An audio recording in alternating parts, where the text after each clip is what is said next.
Hello everyone, welcome to Delta Academy. मेरा नाम है रंजन और आप देख रहे हैं यूनिवर्सिटी की पाठशाला। स्टार्ट करते हैं आज का सेशन। और आई होप कि इससे पहले आपने प्रीवियस वीडियो जरूर से देखा होगा जहां पर सीरीज एसी सर्किट जो है उसके न्यूमेरिकल्स मैंने बनवाया था। अब आज का सेशन जो है ये इस पूरे चैप्टर का यानी कि मॉड्यूल नंबर 2 का आखिरी लेक्चर जो है वो होगा। और इस वीडियो के अंदर हम लोग आज पैरेलल एसी सर्किट्स के न्यूमेरिकल्स बनाने वाले हैं। तो ध्यान से देखिएगा, न्यू कंसेप्ट रहेगा, मजा आएगा आपको सीखने में। तो आज का जो हेडिंग है वो आप देख सकते हैं, numericals on parallel AC circuit. और आपको दिखाता हूँ आज का कंटेंट जो है वो क्या क्या रहेगा। तो आज के कंटेंट में यानी कि आज के इस वीडियो के अंदर आपको ये 3 टॉपिक्स जो है वो देखने को मिलेंगे। That is the concept of parallel AC circuits, कि पैरेलल आरएलसी सर्किट जब आएंगे तो उनका बेसिक कंसेप्ट क्या रहेगा, उसको आप कैसे डील करना शुरू करेंगे। वहाँ पावर फैक्टर का केस जो है वो कैसे डील होता है, वहाँ पे इम्पीडेंस जब निकालना होता है, इक्विवेलेंट इम्पीडेंस, तो क्या क्या चेंजेस आएंगे as compared to the series one, वो सारा कुछ बेसिक्स यहाँ पे समझेंगे। देन उसके बाद सेकंड पॉइंट पे हम बात करेंगे about the previous year questions on parallel AC circuits, यानी कि आज पूरा न्यूमेरिकल पार्ट रहेगा इस वीडियो के अंदर। तो ध्यान से देखिएगा, प्रैक्टिस क्वेश्चन भी बनाएंगे हम लोग पैरेलल एसी सर्किट्स के, यानी कि आपके भेजे हुए कुछ डाउट वाले क्वेश्चन जो है वो सीधे यहाँ पर लूंगा। किसी स्टूडेंट ने भेजा हुआ है, तो उसका भेजा हुआ जो क्वेश्चन है वो यहाँ पर मैं कराऊंगा आपको फटाफट से, ठीक है। चलिए, और उसके अलावा प्रीवियस ईयर एग्जामिनेशन के क्वेश्चन। तो सबसे पहले बात करते हैं about the parallel AC circuit कि ये होता क्या है, इसको किस तरीके से डील करना है, यहाँ पे क्या क्या चेंज हो जाता है। सो पैरेलल एसी सर्किट्स, ठीक है। पैरेलल एसी सर्किट्स में सबसे पहले तो हम लोग ये समझते हैं कि सीरीज से क्या क्या नया अंतर होता है। तो भाई जब जब आरएलसी को आप पैरेलल में कनेक्शन लेते हैं, जब जब आप आरएलसी को पैरेलल कनेक्शन में लेते हैं तो उस कंडीशन पे क्या होता है कि अब चीज़ें इम्पीडेंस के फॉर्म में ना होके एडमिटेंस के फॉर्म में एक्सप्रेस होती है। वोल्टेज जो होगा वो सेम होगा सभी के अक्रॉस, लेकिन करंट जो है वो डिस्ट्रीब्यूट होना शुरू हो जाएगी। सीरीज में क्या था कि करंट की एक वैल्यू हम लोग निकाल लिए और क्वेश्चन कंप्लीट हो जाता था। यहाँ ऐसा नहीं होगा, ठीक है। देखिए, अच्छा, दूसरा चीज़, फेजर बनाने के समय भी बहुत सारी चीज़ें बदलेंगी। फेजर में आपको थोड़ा ज़्यादा कैलकुलेशन करना पड़ेगा इस बार, क्योंकि यूनिवर्सिटी एग्जामिनेशन के लिए आप पढ़ रहे हैं, तो यहाँ पे फेजर डायग्राम बड़ा इंपॉर्टेंट है। फेजर से क्वेश्चन, मतलब फेजर जो है वो लगभग हर क्वेश्चन के अंदर पूछ सकता है आपको। This is R, this is XL, this is XC, ठीक है। तो अब यहाँ पर क्या होगा, जैसे मान लीजिए this is total supply current, तो रेजिस्टेंस के थ्रू जाने वाली करंट अलग रहेगी, इंडक्टर के थ्रू जाने वाली करंट अलग रहेगी, और कैपेसिटर के थ्रू जाने वाली करंट जो है वो अलग रहेगी। इनका एक्सप्रेशन सेपरेट रहेगा, जबकि जो वोल्टेजेस का एक्सप्रेशन आप देखेंगे, that is V R M S between these two points, ये अपनी यूनिफॉर्मिटी मेंटेन करेगा। सभी ब्रांचेस के अक्रॉस यानी पैरेलल के सभी सेक्शंस के अक्रॉस वोल्टेजेस जो है वो हर जगह पर आपको बराबर मिलेंगे, ठीक है। इसमें डिफरेंस क्या आएगा, देखिए, सबसे फर्स्ट थिंग, इसमें जब जब आप पावर फैक्टर फाइंड करेंगे, जब जब आप पावर फैक्टर फाइंड करेंगे, तो पावर फैक्टर में आप एक फॉर्मूला जो है उसको ज़्यादा मत यूज़ करिएगा। कौन सा फॉर्मूला, एक जो आप फॉर्मूला यूज़ करते हैं कि cos phi is equal to R by Z. क्यों ज़्यादा यूज़ करने से मैंने मना किया, आप यूज़ कर सकते हैं, इससे भी कैलकुलेशन कर सकते हैं, बट ये अगर थोड़ा सा भी अपन ने ध्यान नहीं दिया तो यहाँ पर मिस्टेक हो सकता है। क्यों, कैसे मिस्टेक हो सकता है मैं बताता हूँ। जब z कैलकुलेशन करेंगे, अगर कहीं गलती से आपने इसको पहले जैसे under root R square plus XL minus XC कर दिया, तो गलत हो जाएगा। क्यों, क्योंकि यहाँ पर इंडिविजुअल अलग अलग z लेना पड़ेगा आपको हर सेक्शन का, तो इसको z इक्विवेलेंट आपको यहाँ से कैलकुलेट करना पहले सीखना पड़ेगा। दूसरा, आर की बात अगर हो रही है तो कभी कभी ऐसे सर्किट्स भी आपको दिखेंगे जहाँ पे किसी एक ब्रांच में एक रजिस्टर है, दूसरे ब्रांच में हो सकता है आरएल सर्किट होगा, और तीसरे ब्रांच में आरसी सर्किट होगा, ठीक है। अब ये 2 ओम है, ये 3 ओम है, ये 4 ओम है। अब क्वेश्चन ये बनता है कि जब इस सर्किट का टोटल पावर फैक्टर निकालेंगे तो जब आर बाई जेड करेंगे तो आर क्या लेंगे, तो 2 + 3 + 4 लेंगे, या 2 पैरेलल टू 3 पैरेलल टू 4 लेंगे, या इंडिविजुअल जेड के फॉर्म में निकाल के उससे एंगल निकालेंगे। तो मैं आपको ये सजेस्ट करूंगा, आपको वैसे तो यहाँ पर पैरेलल लेना चाहिए कि 2 पैरेलल टू 3 पैरेलल टू 4, तब आपका आर इक्विवेलेंट आएगा, और फिर वैसे ही जेड भी। बट बेटर कंडीशन ये है, सबसे बढ़िया कंडीशन ये है कि z पहले आप कैलकुलेट कर लीजिए, और z से जो फेज एंगल निकले उस एंगल का कोसाइन करके आप पावर फैक्टर बताइए। ये सबसे स्मार्ट मूव रहेगा एग्जामिनेशन के पॉइंट ऑफ व्यू से, ठीक है। ये एक पॉइंट जिस पे आपको बहुत ज़्यादा ध्यान देने की ज़रूरत है। दूसरा, अब z कैसे निकलेगा ऐसी कंडीशंस पे, इस टाइप की सर्किट है, z कहाँ से या किस तरीके से कैलकुलेट करके हम लोग बताएंगे। तो z नहीं, इस बार सारी चीज़ें जो है वो एडमिटेंस के फॉर्म में कैलकुलेट होगी। तो admittance y is equal to G plus minus J B. y जो होता है दिस इज फॉर एडमिटेंस। ठीक है, इस चैप्टर पर स्टार्टिंग में भी मैंने आपको बताया था, इसकी यूनिट जो होती है मोह के फॉर्म में लिखते हैं या ओम इनवर्स लिखते हैं हम लोग, which is equal to 1/z। Impedance का रेसिप्रोकल जो होता है वो एडमिटेंस होता है। सिमिलरली यहाँ पे G stands for conductance, G stands for conductance which is the reciprocal of resistance. इसकी यूनिट हम सबको पता है कि इसकी भी यूनिट होती है मोह के फॉर्म में। ठीक है, या ओम इनवर्स, साइमेंस, ऐसे किसी भी फॉर्म में इसको शो कर सकते हैं। और B जो है this stands for susceptance, susceptance. ठीक है, which is the reciprocal of reactance. Reactance का रेसिप्रोकल जो होता है दैट इज ससेप्टेंस। इसकी भी यूनिट सेम मोह के फॉर्म में बताई जा सकती है। तो ये सभी एक्सप्रेशंस जो होते हैं, अब इस फॉर्म में आपका डेटा जो है वो कैलकुलेट होगा। बट अभी भी अगर आपको क्वेश्चन को z के फॉर्म में अगर कैलकुलेट करने की नौबत आती है, तो ध्यान रखिएगा कि z के फॉर्म में भी अगर आप इसका कैलकुलेशन कर रहे हैं ना, तो पैरेलल इंपिडेंसेस को एज अ पैरेलल ही सॉल्व करेंगे। एग्जाम्पल, चल let us take an example. Suppose कर लीजिए कि आपको क्वेश्चन दिया हुआ है, क्वेश्चन में ऐसी दो ब्रांचेस दी हुई है। ठीक है, एक एक सेक्शन पे ऐसा कॉइल लगा हुआ है, दूसरे सेक्शन पे ऐसा आरसी लगा हुआ है। ठीक, यहाँ पे भी आर है, यहाँ पे एल है, ऐसी कोई सर्किट है। तो आप ऐसे कंडीशन पे सबसे अच्छा मूव जो आप करेंगे वो ये रहेगा कि आप इन दोनों को एज टू सेपरेट सर्किट्स देखिए। आप इन दोनों को ना दो अलग अलग सर्किट की तरह ट्रीट करिए और वैसे ही देखिए इसको। अब जब आप इसको दो अलग अलग सर्किट देखेंगे तो ऑब्वियसली आपको इम्पीडेंस भी दो सेपरेट इम्पीडेंस दिखाई देंगे यहाँ पे। ठीक है, यहाँ पर अब आपको इम्पीडेंसेस भी जो दिखेंगे वो भी दो अलग अलग सेपरेट इम्पीडेंस के फॉर्म में चीज़ें दिखेंगी। ठीक है, तो take take it as Z1 यहाँ का impedance, and take this one as Z2 इधर का इम्पीडेंस। ठीक है, तो Z1 और Z2 का पैरेलल कॉम्बिनेशन आपके सामने आ गया है। यहाँ पे Z1 पैरेलल टू Z2 का कॉम्बिनेशन है। इससे आपको अब इक्विवेलेंट निकालना है, तो your Z equivalent should be Z1 into Z2 upon Z1 plus Z2। और ध्यान दीजिएगा ये पूरा का पूरा जो एक्सप्रेशन आप सॉल्व करेंगे, this should be in which form, this should be in phasor form,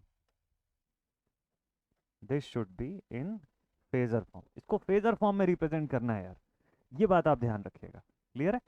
चलिए, अब आपको मैं क्वेश्चंस पर लेकर के चलता हूँ। ये तो कुछ बेसिक चीज़ें हो गई, और भी एडिशनल चीज़ें जो आगे चल के आएंगी क्वेश्चन तो बनाने के दौरान, उसको हम क्वेश्चन के साथ क्लियर करेंगे। तो चलिए देखते हैं आज के सेशन पर क्वेश्चंस क्या क्या है अपने पास।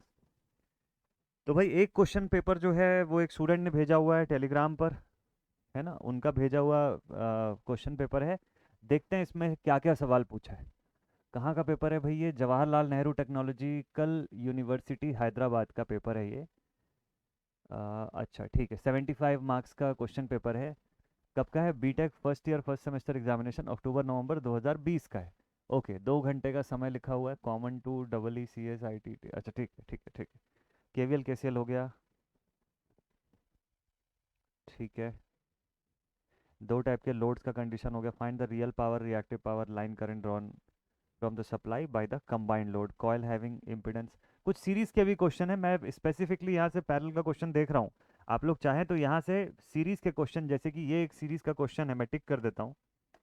ये देखिए यहाँ पर एक सीरीज एसी सर्किट का क्वेश्चन है फेजर डायग्राम के बाद। ये पैरेलल का है, सॉरी बी ऑप्शन, इसको अलग रखिएगा, दिस इज फॉर पैरेलल। फिर ये वाला जो ऑप्शन है this is also of series. और यहाँ से फिर थ्री फेज का क्वेश्चन शुरू हो गया। जब थ्री फेज पढ़ेंगे तो मैं थ्री फेज का भी बताऊंगा आपको। इधर ट्रांसफॉर्मर, सिंगल फेज ट्रांसफॉर्मर का हो गया। ये भी ट्रांसफॉर्मर के क्वेश्चन से, ट्रांसफॉर्मर के भी बढ़िया से क्वेश्चन से। अभी आगे चलकर ट्रांसफॉर्मर का चैप्टर जब हम लोग पढ़ना शुरू करेंगे, मज़ा आएगा आपको पढ़ने में। ठीक है, उसमें ये सारे क्वेश्चन आपसे बनने लग जाएंगे। खैर चलिए, तो यहाँ पर एक क्वेश्चन है पैरेलल का, उसी को मैं आपको सॉल्व करवाता हूँ। सबसे पहले लिखा हुआ है two loads in parallel are supplied by a single phase 230 volt 50 hertz supply. Okay, marks देख लीजिए कितने नंबर का क्वेश्चन है। लिखा हुआ है 7+8। ठीक है, 15 नंबर का सवाल है ये एक क्वेश्चन 15 मार्क्स का अकेला है। इसको लेकर के चलते हैं स्क्रीन पर। चलिए भाई, इतने को मैं कॉपी कर लेता हूँ, इतने हिस्से को, और इसको स्क्रीन पर लेकर के चलता हूँ। और पहला क्वेश्चन जो है आज का, उसको सॉल्व करना शुरू कर देते हैं। देखिए, आई होप अभी आपको ये क्वेश्चन अच्छे से विजिबल होगा ना, सभी को दिख रहा है ये क्वेश्चन? थोड़ा बहुत जूम करके इसको देख सकते हैं। लिखा हुआ है दो लोड हैं पैरेलल में जुड़े हुए हैं जिसको कि एक सिंगल फेज सप्लाई से हम जो है सप्लाई दे रहे हैं। ड्रॉ करते हैं। तो यहाँ पर इस पॉइंट पर हमारे पास ऐसे दो लोड्स रहेंगे, ठीक है। ये दो सेक्शन मैंने बना दिया। इनको हम सिंगल फेज सप्लाई दे रहे हैं कितने की? सप्लाई की वैल्यू है, ये क्वेश्चन है ना, 230 वोल्ट, 230 वोल्ट्स एंड 50 हर्ट्ज, ठीक है। This is the value of what? This is the value of VRMS। जितना डेटा आप एक्सट्रैक्ट कर सकेंगे उतना आपके लिए बेनिफिशियल रहेगा। अब यहाँ पे देखिए, जो फर्स्ट सेगमेंट पे जो लोड लगा हुआ है और सेकंड सेगमेंट पर जो लोड लगा हुआ है, इसकी इंडिविजुअल की वैल्यू नहीं पता हमको। बस इतना कुछ कुछ बेसिक चीज़ें बता दिया। देखिए लोड ए जो है वो यहाँ पर लिख देता हूँ मैं, let it be load B. अब डेटा क्या बोलता है कि लोड ए जो है वो 10 kVA का पावर डिसिपेट कर रहा है, 0.8 पावर फैक्टर लीडिंग। इस पर जो KVA लिखा ना, KVA मतलब एपरेंट पावर आपको दिया। कौन सा पावर दिया? S की वैल्यू कितना? 10 kVA। और पावर फैक्टर कितना है इसका? 0.8 लीड। वैसे पावर फैक्टर का स्टेटस देख के आपको समझ आ गया होगा कि कैपेसिटर लगा हुआ है इसमें, ठीक है। RC हो सकता है या सिर्फ कैपेसिटर हो सकता है, दोनों में से कुछ भी, ठीक है। और वैसे पूरा KVA के फॉर्म में बता रहा है, इसका मतलब RC होने का ही चांस ज़्यादा है, क्योंकि एक्टिव पावर भी है, रिएक्टिव पावर भी है, सब कुछ मिला के एपरेंट पावर है, ठीक है भाई। और लोड बी के बारे में बोलता है कि 15 किलोवाट का है। लोड बी के बारे में बोलता है कि पावर P की वैल्यू 15 किलोवाट, ठीक है। 0.8 power factor lagging. Power factor इसका है 0.8 लैगिंग। मतलब कौन सा लोड है? इंडक्टर लगा होगा सेकंड में। अच्छा, पावर जो है वो किलोवाट में भी आ रही है, इसका मतलब रजिस्टर भी लगा होगा वहाँ पे, है ना। तो इतना देख के समझ में आ गया कि ये RC सर्किट है और ये RL सर्किट है, दोनों का एक पैरेलल कॉम्बिनेशन जो है वो बना हुआ है अपने पास। एक रफ आइडिया हम लोग इतना बना सकते हैं इतने से कि हमको समझ में आ गया कि एक ऐसा कॉम्बिनेशन है और दूसरा कॉम्बिनेशन इस तरीके का है। सप्लाई जो है वो 230 वोल्ट्स का है टोटल एट 50 हर्ट्ज। ये सप्लाई हम लोग प्रोवाइड कर रहे हैं अपने सर्किट को। तो इतना आइडिया तो लग गया। अब इससे क्या फाइंड करने बोला वो देखिएगा। लोड्स पैरेलल में है, सप्लाई हो रहा है, ये डेटा आ गया। बोलता है find the value of real power. चलिए इसका सोल्यूशन लिखते हैं यहाँ से। तो इसमें टू फाइंड से शुरुआत करता हूँ मैं, ठीक है। To find, first point real power, ठीक। सेकंड पॉइंट, सेकंड पे लिखा हुआ है reactive power, Q। Third point, तीसरा पॉइंट बोलता है line current drawn from the supply by the combined load, IL। यहाँ से टोटल करंट I की वैल्यू जो है वो कितनी होगी, ये पूछा है। इतना डेटा क्लियर है। चलिए दिमाग कैसे लगाएंगे इस पर थोड़ा सा सोचते हैं। देखिए जब फर्स्ट केस में आपको S की वैल्यू दिया, सो what is the meaning of this S? First case में इसको मैं लिखता हूँ लोड A, ठीक है। Let us talk about the first load. पहला वाला जो लोड है इसमें क्या सिचुएशन है? 0.8 पावर फैक्टर लीडिंग है। मतलब cos फाई की वैल्यू दिया आपको, जितना डेटा निकाल सके निकालिए। cos फाई की वैल्यू है 0.8 लीडिंग, ठीक है। और S is equal to VRMS into IRMS होता है। S की वैल्यू आपको दे रखा है कितना? 10 kVA, 10,000 is equal to V की वैल्यू क्वेश्चन में मिल जाएगी क्या? 230 इंटू आई। तो IA की वैल्यू हो जाएगी 10,000 डिवाइडेड बाई 230। जीरो और जीरो कट गया। 1000/23 जो है, कैलसी में उठा लेता हूँ यहाँ से, हाँ जी। तो 1000/23 जो है निकाल सकते हैं इससे हम लोग वैल्यू। एक ब्रांच की करंट तो मिल जाएगी आपको, इस पोर्शन से आपको एक ब्रांच की करंट जो है वो मिल जाएगी, ठीक है। देखते हैं फिर आगे क्या करना है। तो it's value is RMS form में इसकी वैल्यू हो जाएगी 43.478 एम्पियर, 43.478 एम्पियर, ठीक है। चलिए यहां तक तो करंट आ गई, इस ब्रांच की करंट मिल गई भाई हमको, IA की वैल्यू आ गई, ठीक है। IB में क्या दिया हुआ है, चलिए देखते हैं IB में क्या क्या डेटा दिया हुआ है। अब लिखते हैं लोड B। सेकेंड लोड के बारे में क्या क्या पता है हमको? सेकेंड लोड के केस में आपको बोलता है again the value of cos phi is 0.8, lagging लिख दिया तो लैगिंग लिख लेते हैं हम लोग भी, फिलहाल अभी जरूरत नहीं है स्टेटस की। दूसरे केस में आपको बोलता है power P is equals to V R M S into I R M S into cos phi, और इसकी वैल्यू जो है वो दे रखा है आपको कितना, 15 किलोवाट, यानी 15 1 2 3 वॉट्स, 15,000 वॉट दिया आपको। कॉस फाई की वैल्यू पता है, वोल्टेज की वैल्यू पता है, पावर पता है, तो करंट निकल जाएगा क्या यहाँ से भी। चलिए यहाँ से भी आई बी की वैल्यू बता सकते हैं मतलब आप, तो आप ये लिख सकते हैं कि I of B is equals to 15,000 divided by 0.8 into 230। चलिए इससे आई बी की वैल्यू निकालते हैं, 15,000 divided by 0.8 into 230, this value is 81.521, 81.521 ampere. दूसरे सेक्शन की भी करंट आ गई। क्या करें, टोटल करंट निकालने के लिए दोनों का सम कर दें क्या, दोनों का सम कर दें क्या, दोनों अलग अलग फेज की करंट है, एक जगह इंडक्टर लगा हुआ है, दूसरी जगह कैपेसिटर लगा हुआ है, तो ऑब्वियसली दोनों का फेज जो है दोनों ही एक दूसरे से आइडियली तो 180 डिग्री फेज अपार्ट होते हैं, और प्रैक्टिकली जितना भी है इनके बीच में फेज का अंतर है ना। तो जब आप आई टोटल लिखेंगे, आप लिखेंगे I total is equals to under root I A का स्क्वायर प्लस आई बी का स्क्वायर। मैग्नीट्यूड के फॉर्म में जब लिखेंगे तो this should be under root 43.478 का स्क्वायर प्लस 81.521 का स्क्वायर। लिख सकते हैं इसको ऐसा, सॉल्व कर लेते हैं। टोटल करंट तो आपको यहीं से मिल गई, 43.478 का स्क्वायर प्लस 81.521 का square. So the final value of current I total is 92.390 ampere. Question का एक हिस्सा सॉल्व हो गया, ठीक है। सीक्वेंस में नहीं सॉल्व हुआ, ये देखिए सीक्वेंस में सबसे आखिरी वाला हिस्सा सबसे पहले बनाया हम लोग, ये कंप्लीटेड। चलिए अब पी और क्यू बताना है ना पूरे क्वेश्चन का, वो भी देखते हैं कैसे बनेगा। तो टोटल करंट मिल गया आपको, टोटल वोल्टेज क्वेश्चन में ही दिया हुआ है, पावर फैक्टर पूरे सर्किट का अगर मिल जाए किसी तरीके से तो बात बन जाएगी। चलिए देखते हैं कैसे फाइंड आउट हो सकता है।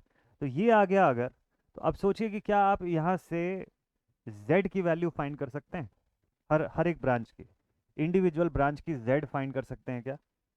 जेड ए की वैल्यू जो है वो क्या हो जाएगी फिर, V R M S upon I A. लिख सकता हूँ ना मैं ऐसा, क्योंकि वोल्टेज सब जगह सेम है, तो मैं उसी voltage V R M S का यूज़ कर रहा हूँ। ध्यान से देखिएगा, तो voltage V R M S की वैल्यू है 230, और आई ए की वैल्यू कितनी है, आई ए की वैल्यू है 43.478, 43.478। इम्पीडेंस फाइंड कर रहा हूँ, इसका क्या यूज़ होगा मैं बताता हूँ आपको। तो 230 divided by 43.478, this value is 5.290, तो जेड ए की वैल्यू है 5.290 ओम्स, ठीक है, इम्पीडेंस। और यहाँ का पावर फैक्टर कितना है, कॉस फाई ए, इसकी वैल्यू है 0.8 लीडिंग। इस दो डेटा से क्या मैं पूरी ब्रांच का डेटा निकाल सकता हूँ क्या, क्या उस पूरे ब्रांच का अननोन एलिमेंट पता लग सकता है क्या हम लोगों को, बिल्कुल पता लग सकता है। कैसे, देखिए ध्यान से देखिएगा। अननोन एलिमेंट निकालने के लिए अगर मुझे r की वैल्यू चाहिए, so I will write cos phi is equal to r by Z, therefore r is equals to 0.8 multiplied with z, 5.290। अच्छा ये आर ए निकाल रहा हूँ मैं, अभी एक ही ब्रांच का कैलकुलेशन दिखा रहा हूँ आपको, ठीक है। So this data is 0.8 multiplied with 0.8 multiplied with 5.290, आ गया मेरे पास रेजिस्टेंस का वैल्यू 4.232। तो यहाँ लिखते हैं आर ए की वैल्यू है 4.232। मैं और थोड़ा एडिशनल चीज़ें फाइंड कर रहा हूँ जो क्वेश्चन में पूछा नहीं है, बट ये फाइंड इसलिए कर रहा हूँ ताकि इसमें से कुछ भी पूछे आपको बताते बन जाए कि क्या डेटा आ रहा है, ठीक है। आर ए की वैल्यू मिल गई, क्या यहीं से हम लोग एक्स ए भी निकाल सकते हैं क्या, capacitive reactance X C is equals to Z sine phi, कौन से फॉर्मूले से आया, sine phi is equals to X by Z, impedance triangle, वहां से लिखा है मैंने इसको, ठीक है। चलिए लिखते हैं। So now we will get X C is equals to X is equal to Z की वैल्यू है 5.290 मल्टीप्लाइड विथ, अब भाई देखिए कॉस का 0.8 साइन का 0.6 के बराबर होता है, ठीक है, तो मैं सीधे सीधे लिख देता हूँ इंटू 0.6। डेसिमल में और वैल्यू तक नहीं जा रहा हूँ, डायरेक्टली लिख रहा हूँ, आप चाहें तो और वैल्यू ले सकते हैं। तो 3.174 एक्सी की वैल्यू आ गई मेरे पास 3.174 ओम्स, ठीक है, 3.174 ओम्स, बहुत ही बढ़िया। तो शानदार तरीके से आपने ब्रांच ए को डिकोड कर लिया पूरा का पूरा। ये ब्रांच ए पे जो जो भी चीज़ लगा है वो सब आपके सामने है अभी, ठीक है, ये सारा कुछ आपके पास है। अब आते हैं ब्रांच बी पे, ब्रांच बी का ऑपरेशन करते हैं, चलिए। ये सबसे फायदा क्या होगा अभी समझेंगे। ब्रांच बी, ठीक, क्या क्या पता है अपने को भाई, ब्रांच बी के लिए हमारे पास कॉस फाई की वैल्यू पता है। कॉस फाई की वैल्यू यहाँ पे भी 0.8 ही है जहाँ तक मुझको याद आ रहा है, देख लेते हैं। ब्रांच बी पे हमारे पास पावर फैक्टर 0.8 है, ठीक। और करंट निकल चुका है क्या, करंट की वैल्यू 81.521 है। Z of B is equal to 230 divided by 81.521। Impedance भी आ जाएगा यहीं से, इम्पिडेंस है 230 divided by 81.521, this value is 2.821, 2.821 ohms, ठीक है। ये Z ऑफ बी है, इम्पिडेंस ऑफ सेकंड ब्रांच है। चलिए भाई ये भी परफेक्ट है। अच्छा चाहें तो इससे भी आर और एक्सएल निकाल सकते हैं, बट नीड है नहीं क्वेश्चन में इस चीज़ की, क्वेश्चन में ना इसकी ज़रूरत है नहीं खास। तो अब आप देख लीजिए यहाँ से, चलिए मान लीजिए आपको आर और एक्सएल फाइंड करना है, तो आर बी कैसे फाइंड करेंगे, रेजिस्टेंस ऑफ बी, तो कॉस फाई इंटू जेड, यानी कि जेड कॉस फाई लिखेंगे आप इसको, ऐसे ही लिखेंगे। चलिए ठीक है, तो लिखते हैं इसको 2.821 मल्टीप्लाइड विद 0.8, हो सकता है ऐसा। चलिए भाई, so this is 2.821 multiplied with 0.8, ये हो जाएगा 2.256। आरबी की वैल्यू है 2.256 ओम्स। अननोन रेजिस्टेंस पता चल गया आपको। अच्छा दूसरा केस, मान लीजिए आपको अननोन रेजिस्टेंस के बाद रिएक्टेंस भी चाहिए, तो एक्सएल कैसे निकालेंगे, Z sine phi, that means 2.821 into sine phi की वैल्यू 0.6 हो जाएगी, अगर ये 0.8 है कॉस इन्वर्स करके आप निकाल सकते हैं एंगल, बट जरूरत है नहीं, डायरेक्टली फाइंड करते हैं। तो 2.821 मल्टीप्लाइड विद 0.6, ये वैल्यू मिल जाएगी मुझे एक्सएल की 1.692 ohms, XL of B section. तो यहाँ तक का डेटा अपने पास पूरा, ब्रांच ए पूरा का पूरा ब्रांच बी सब डिकोड हो चुका है, सब कुछ सब कुछ, कुछ बचा ही नहीं। अब सर्किट एकदम फ्रेश न्यू सर्किट की तरह आपके सामने एकदम क्रिस्टल क्लियर फॉर्म में आ चुकी है। अभी इसके आगे क्या करना है आपको, ठीक है। चलिए यहाँ तक क्वेश्चन सॉल्व। अब क्वेश्चन में पूछा क्या है, मान लीजिए आपको पावर कैलकुलेट करने को बोला है ना इस क्वेश्चन के अंदर, कि बताओ पूरे सर्किट का टोटल एक्टिव पावर कितना होगा। देखिए पूरा क्वेश्चन एकदम स्टेप बाय स्टेप सॉल्व है आपके सामने, करंट आ गया, एक्टिव पावर रिएक्टिव पावर सारी चीजें पूछा है। तो अब देखिए यहाँ पे कॉस फाई और साइन फाई आप टोटल फाइंड कर लेंगे क्या, total power factor, total sine phi, अगर ये आप फाइंड कर लें तो वी टोटल आपके पास आ चुका है, आई टोटल आ चुका है, बस खाली अगर एक ही चीज़ का खेल बचा हुआ है, that is cos phi total and sine phi total. तो भाई टोटल कॉस फाई निकाल लीजिए ना, आप यहाँ से कॉस फाई टोटल कैलकुलेट कर लीजिए, कैसे निकालेंगे, cos phi is equal to R by Z. अब z इक्विवेलेंट मिलेगा आपको यहाँ से, देखिए जेड ए की वैल्यू है, इधर से जेड बी की वैल्यू है, इक्विवेलेंट निकाल लीजिए, कैसे निकालेंगे। चलिए इसको वापस से 100% पे लाते हैं, देखिए z इक्विवेलेंट में फाइंड करवा देता हूँ आपको जल्दी से। So our Z equivalent will be ZA into ZB divided by ZA plus ZB, ठीक। इसका मतलब ये हो गया कि ZA कितना है 5.290, 5.290 इंटू ZB की वैल्यू 2.821 डिवाइडेड बाई 5.290 प्लस 2.821, इससे आपका Z इक्विवेलेंट आ जाएगा 5.290 इंटू 2.821 डिवाइडेड बाई 5.290 प्लस 2.821, ये वैल्यू आ गई मेरे पास 1.839 ओम्स। ये किसकी वैल्यू आई? Z इक्विवेलेंट की वैल्यू आई। ठीक है, ऐसे ही आप क्वेश्चन में R इक्विवेलेंट भी फाइंड कर सकते हैं। देखिए मैंने दोनों ब्रांच का आपको रेजिस्टेंस बता दिया है। अच्छा, आप ये भी टेक्निक अगर नहीं करना चाहते हैं, एक और आसान तरीका आपको बताता हूँ।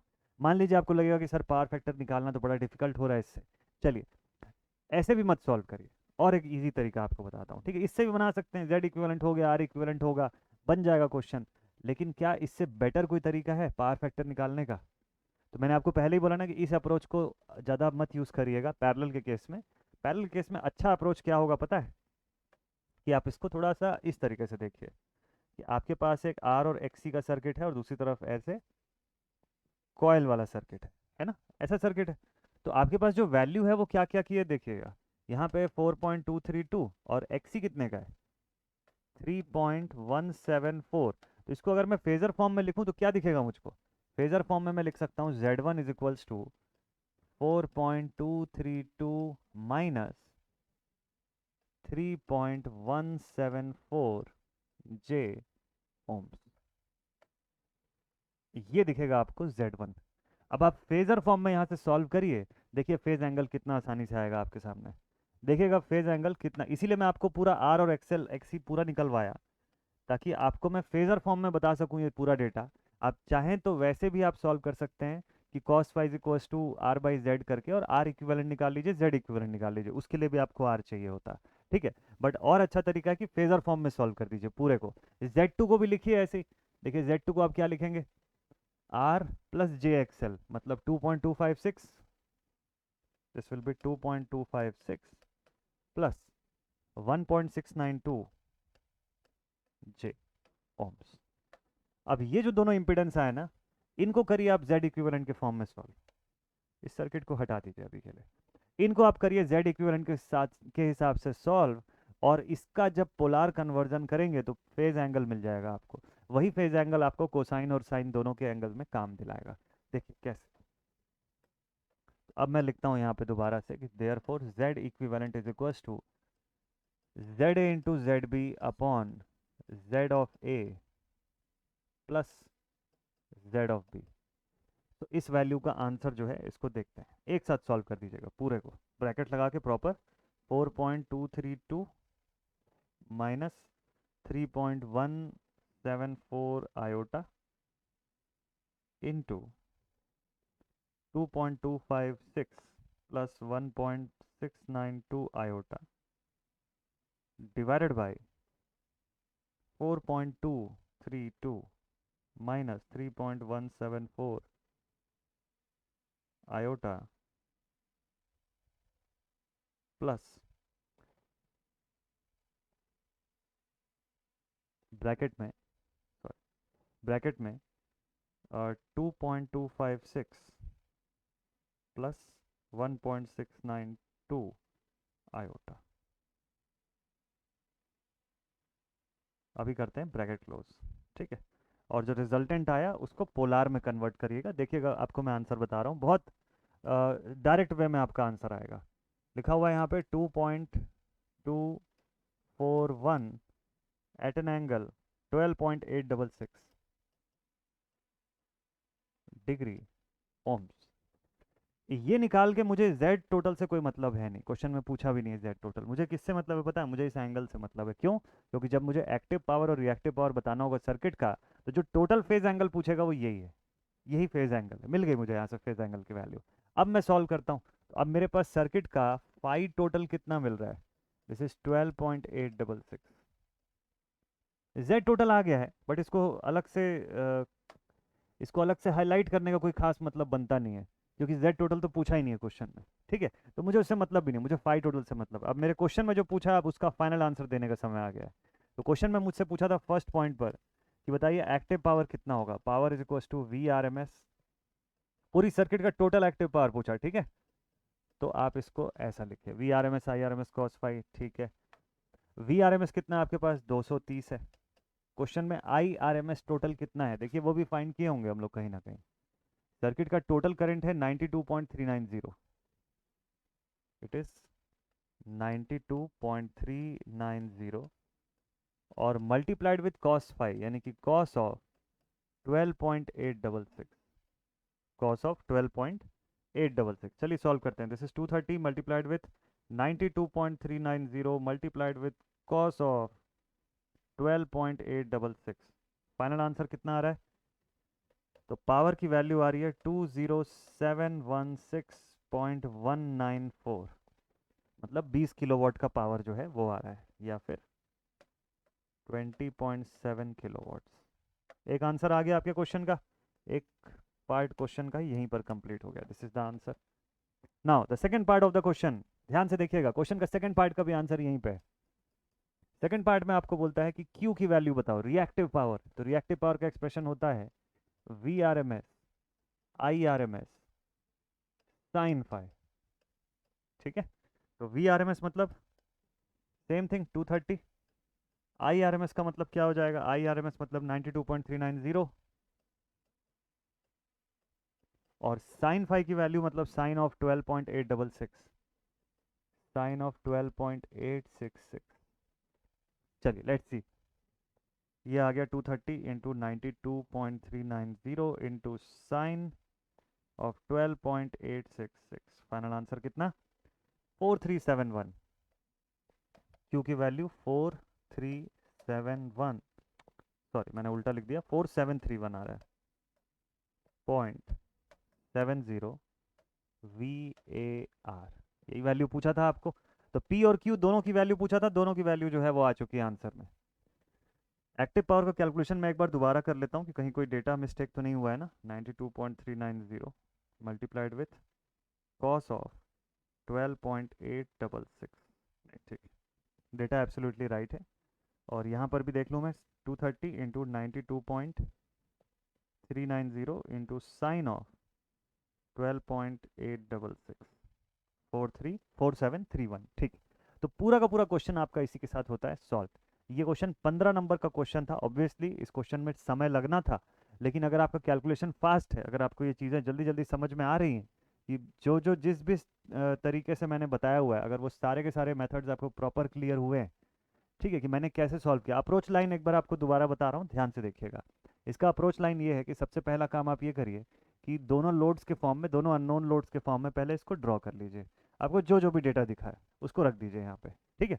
अब आपको टोटल 230 वोल्ट दिया हुआ है ना, यहाँ से यहाँ तक 230 वोल्ट दोनों के अक्रॉस सेम होगा। आप पहले ब्रांच करंट फाइंड कर लीजिए, आई ए कितना जा रहा है, ठीक है, ब्रांच करंट आई ए और ब्रांच करंट आई बी, ये दोनों फाइंड आउट हो जाएगा आपसे।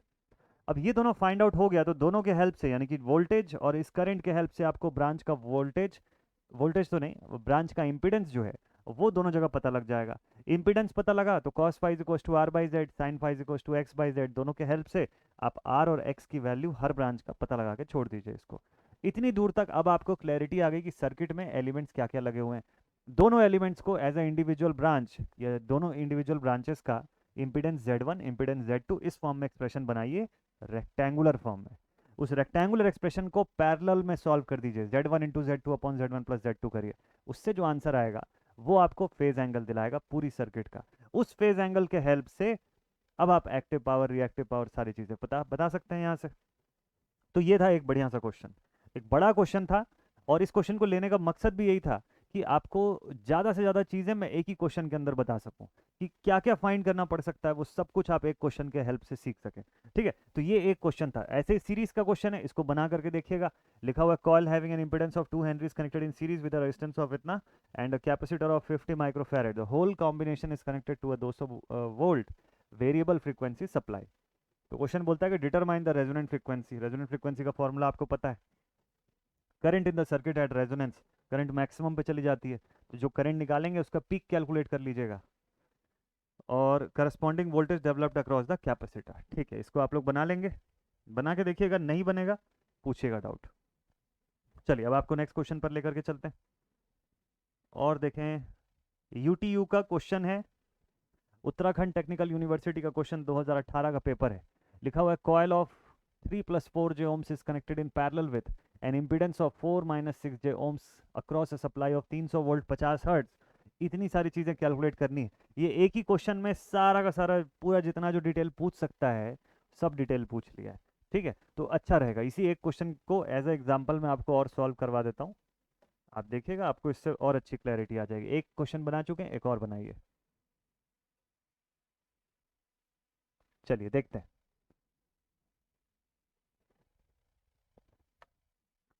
स्टार्ट करते हैं इस क्वेश्चन का सलूशन और शुरुआत से हम लोग सर्किट डायग्राम बना लेंगे इसका। ठीक है, देखिए क्या गिवन है। पहले बोलता है कॉयल है, कॉयल मतलब आर और एक्सएल का एक कॉम्बिनेशन है। तो सर्किट में अपने क्या क्या अवेलेबल है पहले तो वो सीख लेते हैं, वो जान लेते हैं। ये कोई सर्किट है हमारे पास इस तरीके की।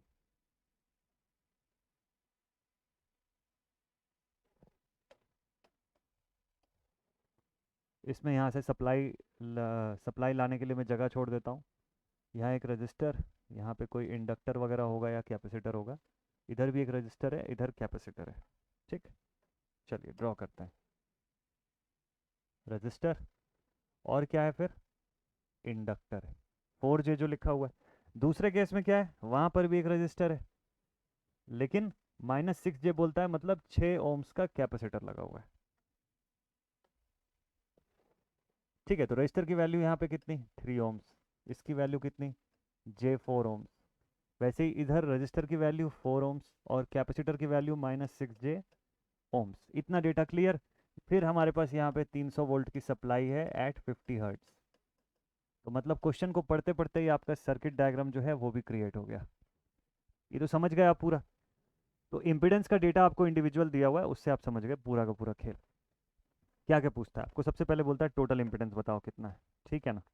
देखिए टोटल इम्पिडेंस बताने के लिए आप इन दोनों को एज टू सेपरेट इम्पिडेंसेस देखिए, है ना। You have to take them as two separate impedances को, दो अलग अलग इम्पिडेंस मानिए और दोनों का पैरेलल कर दीजिए, कॉम्बिनेशन पैरेलल है ना, कुछ सॉल्व कर देंगे फिर। ठीक है, और आपको कैलसी से करना है, बहुत इजी है। आप पूरा का पूरा जो कैलकुलेशन करेंगे वो पोलार फॉर्म में करिएगा, या पूरा का पूरा कैलकुलेशन रेक्टेंगुलर फॉर्म में करिएगा, लास्ट में उसको पोलार में कन्वर्ट कर दीजिएगा। ठीक है, वही सबसे बेनिफिशियल रहेगा। तो यहाँ पे इम्पिडेंस Z1 की वैल्यू कितनी है, देखिए ये लिखा हुआ है 3+4J ohms. And impedance Z2 की वैल्यू कितनी है, Z2 की वैल्यू है 4-6J ओम्स। क्लियर है ना यहाँ तक।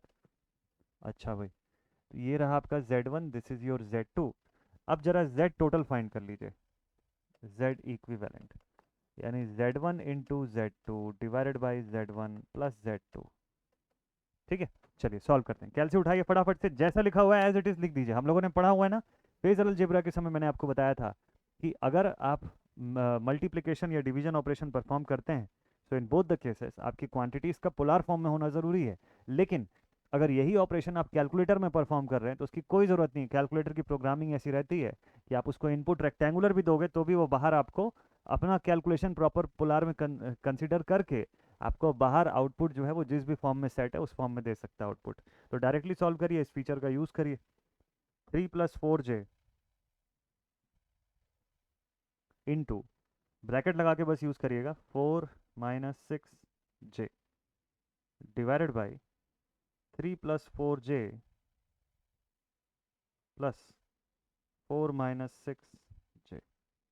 ये लिख लिया, आंसर आया, इसको मैंने पोलार में कन्वर्ट कर लिया। ठीक है, पोलार में कन्वर्ट करने के बाद जो मुझे डेटा मिला वो क्या है, तो after converting it into the polar form मेरे पास डेटा आ गया 4.952 एट एन एंगल 12.765।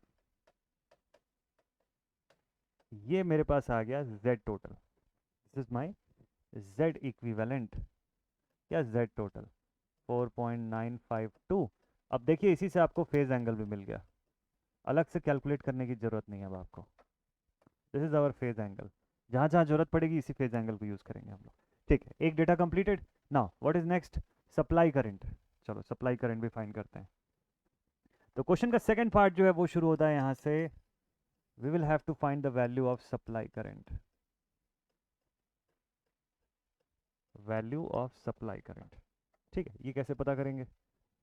देखिए supply current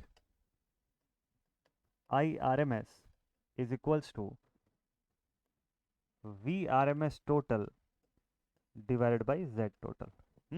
we R M S total आपको सवाल में दे रखा है 300, इसको यूज कर लीजिए, डिवाइड बाय पूरे सर्किट का इंपीडेंस। देखिएगा लॉजिकली सोचेगा तो आपको माइंड में एकदम फिक्स हो जाएगा ये। तो आप लिखेंगे दिस इज इक्वल टू 300। अब चूंकि मुझे पोलार फॉर्म में लिखना है और 300 पे कोई एंगल नहीं लिखा है, तो मैं यही मान के चलूंगा कि 300 एट एन एंगल 0 डिग्री है। ठीक है, आप वो 0 डिग्री लिखने की जरूरत नहीं है, मैं सिर्फ आपके समझने के लिए बता रहा हूँ, ये ऐसा लिख के दिखा रहा हूँ आपको। कैल्सियम नहीं पुट करना है 0 डिग्री को। Divided by 4.952 at an angle 12.765 degrees. चलो let us solve this one. So this is 300 upon 4.952 at an angle 12.765। AC के न्यूमेरिकल्स इसी वजह से बड़े लगते हैं, क्योंकि अगर किसी ने सीक्वेंस में नहीं पढ़ा है ना, तो उसको ये सब कैलकुलेशन देख के लगेगा कि पहाड़ जैसा लगेगा, ऐसा लगेगा कितने बड़े बड़े कैलकुलेशन है, क्या क्या कर रहे हैं ये लोग, जे वे लिख रहे हैं, एंगल पे लेकर के आ रहे हैं, ये सब कन्वर्जन हमसे नहीं हो पाएगा। ठीक है, और ये सोच के फिर लोग छोड़ देते हैं इस चैप्टर को। लेकिन अगर किसी ने प्रॉपर सीक्वेंस में पढ़ा है तो उसका डर खत्म हो जाएगा इन चीज़ों के कैलकुलेशन से, और फिर आपके लिए एकदम बेसिक चीज़ें हो जाएंगी यार। मतलब क्या है ये, ओम्स लॉ ही तो लगा रहा हूँ मैं यहाँ पे, देखिए I is equals to V by Z ही तो लिख रहा हूँ। This is nothing but the Ohm's law. बस ये कैलकुलेशन फेजर फॉर्म में करना है, यही बस आपको समझना है कि किस तरीके से होना है। तो इसको मैंने सॉल्व कर लिया। Now I have got the value of I R M S total, and this value is 60.581 at an angle minus 12.765, माइनस ऑफ 12.765। मैं आपसे पूछूं कि सर्किट का बिहेवियर कैसा है, सर्किट का ओवरऑल बिहेवियर कैसा है, इंडक्टिव या कैपेसिटिव, तो आंसर क्या होगा आपका? सर्किट का ओवरऑल बिहेवियर जो है, इसमें करंट लैग करती हुई एंगल पे दिखाई दे रही है माइनस 12 पॉइंट समथिंग। तो इसका मतलब सर्किट का टोटल बिहेवियर है, कंबाइंड बिहेवियर जो है that is inductive in nature. ठीक है, सर्किट जो है वो इंडक्टिव बिहेवियर शो कर रही है। चलिए एक और आंसर आ गया अपने पास, 60.581 एम्पियर। और देखते हैं क्वेश्चन में क्या पूछा। सप्लाई करंट के बाद next point is the power factor. अगला जो पॉइंट लिखा वो है पावर फैक्टर का। ठीक है, चलिए उसको भी सॉल्व करना शुरू करते हैं। तो point number 3 that is power factor. अब इजी हो गया पावर फैक्टर फाइंड करना। भाई फेज एंगल तो है ही आपके पास, directly cosine of that angle करिए, खत्म हो जाएगा क्वेश्चन उतने में। So you will do cos of phi, that is cos of 12.765, 12.765 degree. अब थोड़ी ना आपको r बाई जेड करना है। 12.765, this value is 0.975, so cos phi is 0.975 lagging. अब आप फिर से एक बार सोचिएगा कि लैगिंग मैंने क्यों लिखा। ठीक है, लैगिंग लिखने के पीछे का रीज़न क्या था, लैगिंग क्यों लिखा मैंने? क्योंकि मुझे वोल्टेज के रिस्पेक्ट में करंट जो है वो -12 डिग्री यानी कि पीछे चलती हुई लैग करती हुई दिखाई दी, इस वजह से लैगिंग स्टेटस। इस वजह से समझ आ गया कि इंडक्टिव बिहेवियर ये सर्किट शो कर रहा है। चलिए और आगे देखते हैं नेक्स्ट पॉइंट पे क्या पूछा। आप देखिए सारा का सारा डेटा कैसे एक दूसरे से इंटर रिलेशन में निकल के आते जा रहा है। मैंने जेड की एंगल निकाली तो उससे मेरा पावर फैक्टर निकालना ईजी हो गया। और देखते हैं क्या पूछा है। पावर फैक्टर भी हो गया, सप्लाई करंट हो गया, इंपेडेंस हो गया, नाउ केवीआर रेटिंग। बस लास्ट एक चीज़ और, KVAR rating. So what is this KVR rating? KVAR, के को छोड़ दो अभी के लिए, वी आर का मतलब हो गया वोल्ट एम्पियर रिएक्टिव, मतलब क्यू एपरेंट पावर की, सॉरी रिएक्टिव पावर की वैल्यू आपको पूछा ना। So we will have Q is equals to V R M S I R M S into sine phi, V R M S I R M S into sine phi. सभी data है अपने पास, directly निकालते हैं। 300 multiplied with I R M S कितना है देखिए, 60.581, 60.581 multiplied with sine of 12.765, angle तो वही रहेगा ना, एंगल में सेम पुट करना है आपको। so this is 300 multiplied with 60.581 into sin of 12.765, ये वैल्यू मेरे पास आ गई 4015.66। Value of Q is 4015.66 VAR। ध्यान रखिएगा आंसर VAR में आया है, उसको किलो में कन्वर्ट करना है आपको। तो आप लिखेंगे Q is equals to 4.01 kVAR। ये और आ गया एक फाइनल आंसर आपका। तो ऐसे कैलकुलेशन करना है आपको। देखिए बैक टू बैक पूरा का पूरा डेटा जो है वो सॉल्व होकर के आ रहा है आपके पास। ओके, यहाँ तक सबको क्लियर। चलिए अब आखिरी पॉइंट बच गया क्वेश्चन के अंदर का, जिसमें लिखता है कि फेजर डायग्राम। मान लीजिए ऐसे केसेस में आपको फेजर भी फाइंड करने को बोला, तो पैरेलल में फेजर कैसे ड्रॉ होगा वो उसका टेक्निक समझिएगा। नेक्स्ट पेज में आपको बताता हूँ मैं इसका फेजर डायग्राम कैसे बनाएंगे हम लोग। इसका कैलकुलेशन थोड़ा इंपॉर्टेंट है, ईजी है, बस सेपरेटली करना पड़ता है आपको। फेजर फेजर बनाने के लिए ब्रांच वाइज आप इसका कैलकुलेशन अलग से करिएगा और ब्रांच वाइज ही फेजर भी बनाइएगा। कैसे, देखिए branch 1, let us right branch number 1। क्या चाहिए आपको ब्रांच 1 से? भाई ब्रांच 1 में आपको चाहिए, मान लीजिए VM1, आपको चाहिए IM1। जरूरी नहीं है VM1 IM1 निकालना, आप VRMS1 और IRMS1 से भी कैलकुलेट कर सकते हैं, तो उससे भी फेजर बना सकते हैं। ठीक है, फाई 1 की वैल्यू चाहिए। चलिए देखते हैं VM1 कैसे निकलेगा फिर यहाँ से। भाई VRMS तो एक ही है ना हर जगह, तो 300 इंटू रूट टू कर दो आप। 300 इंटू रूट टू, ये वैल्यू आ जाएगी 424.264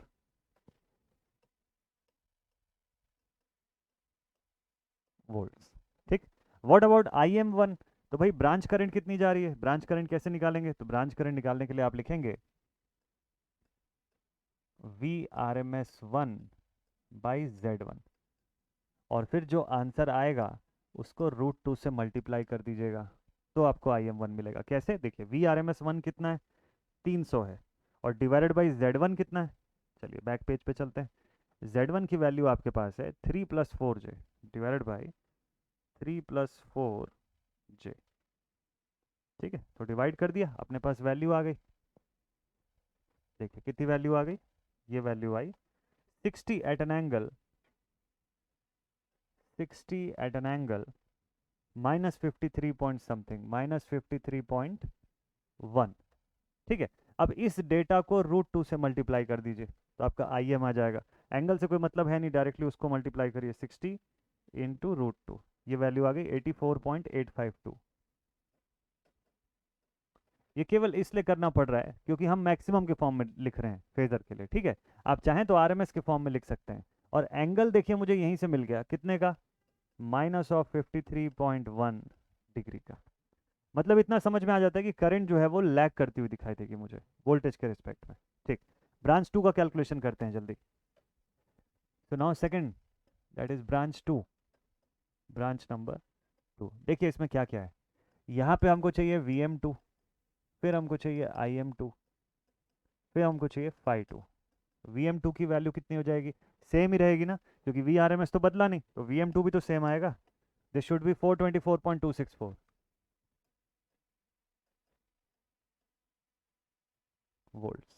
ठीक है, IM2 क्या हो जाएगा, तो आप इसको लिखेंगे VRMS2/Z2, मतलब कि 300 डिवाइडेड बाई, आप चाहें तो directly VM divided by Z2 भी कर सकते हैं। मैं आपको स्टेप बाय स्टेप बता रहा हूँ ताकि हर एक बेसिक स्टेप क्लियर हो। इसका शॉर्टकट ये है कि आप सीधे VM divided by Z total कर दीजिए, तो अपने आप आपको करंट IM मिल जाएगी, ना कि IRMS। ठीक है, तो सबसे पहले मैं क्या कर रहा हूँ, 300 डिवाइडेड बाई Z2, Z2 मतलब 4 - 6J,